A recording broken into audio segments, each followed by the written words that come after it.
ওয়ালাইকুম রহমতুল্লাহি ওয়া বারাকাতুহু। ফারুক সিম্পলি টিচিং ক্লাসে সবাইকে স্বাগতম।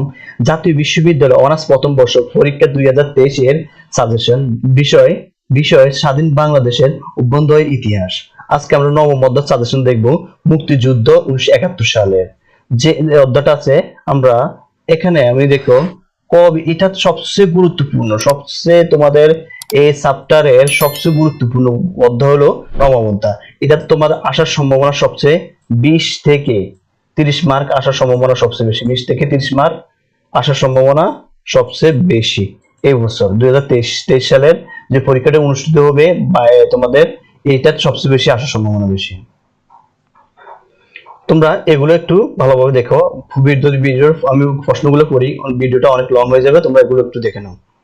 তোমরা এই 10টাকে আমি সবচেয়ে বেশি গুরুত্বপূর্ণ মনে করছি ক বিভাগের জন্য। ক বিভাগের জন্য সবচেয়ে গুরুত্বপূর্ণ এই 10টা। এখানে 10টার থেকে তোমার কমপক্ষে 3 থেকে 4টা আসবে। 2 থেকে 3টি আসবে। 2 থেকে 3টি আসবে। তোমরা ভালোভাবে এই 10টা মুখস্থ করে নেবে। তারপরে খ এবং ঘ বিভাগের জন্য তোমরা এই 6টাকে সবচেয়ে গুরুত্বপূর্ণ মনে করে পড়বা।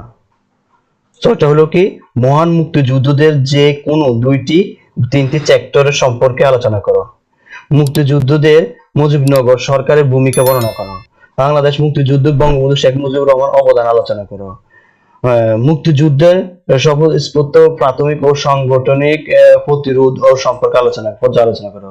বাংলাদেশ মুক্তিযুদ্ধের ভারতের ভূমিকা আলোচনা করো। মুক্তিযুদ্ধের নারীদের অবদান আলোচনা করো। তোমরা এগুলো সবচেয়ে ভালোভাবে মুখস্থ করবা। এগুলোর থেকে আশা করি 100% আসবে। তোমরা আর বাইরে পড়ার দরকার নাই। তোমরা আমি যেভাবে সাজেশন গুলো দিছি ওইভাবে সাজেশন গুলো মুখস্থ করো। আশা করি ইনশাল্লাহ তোমার ভালো একটা রেজাল্ট হবে।